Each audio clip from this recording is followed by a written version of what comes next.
Hey, this is DJ Strobe, and you're watching ProMotion Music News. Whenever I start a remix, I always start by locking the vocal to a kick. Once I have that, I start building around and finding the right tempo and feel I'm going for.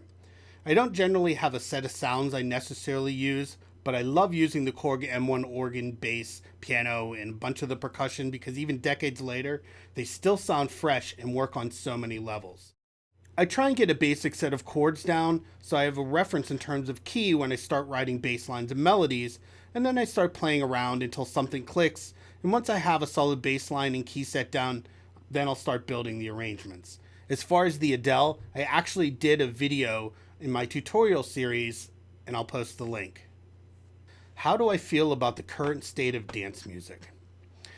I started DJing back in 1986, so I've seen dance music transition from the post-disco sound into house long before genres existed, so it's been a crazy ride these past few decades.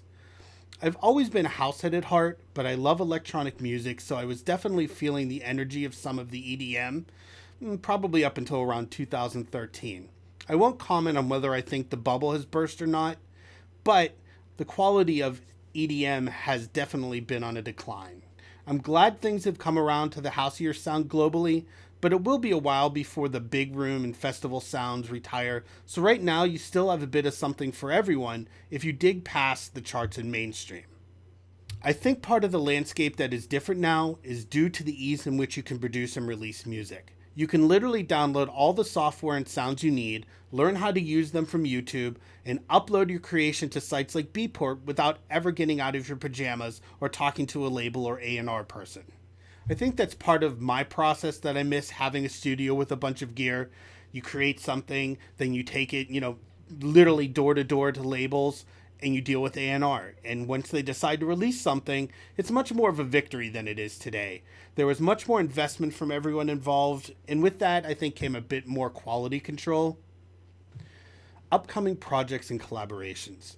Right now, I'm finishing up a remix for the new Ryan Sky single called Nerve, and I'm collaborating with Carly Lind from LA on a cover track and a few original tracks, including a nice new scat house track with my friend Erwin Banks.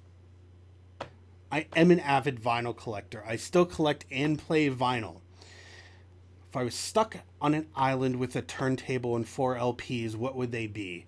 Well, if I had a turntable on a desert island and electricity, I'd probably try and turn that into a radio so I can get off the island.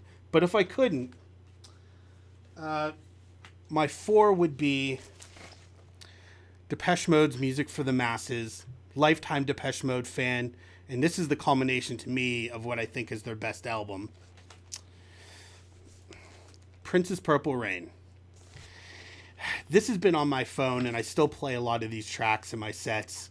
Now that he's gone, this album is still super relevant. I just watched the movie as well. Great soundtrack.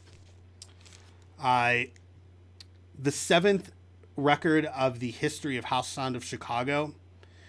It's got some of my favorite classic tracks from when house began. You got to have some house on the island. And last but not least, surprisingly, or maybe not, Barry Manilow. This one's for you. I'm a huge Manilow fan. Seen him in concert many times. Love Manilow. End of story. If I could be another artist for a day, who would I pick and why?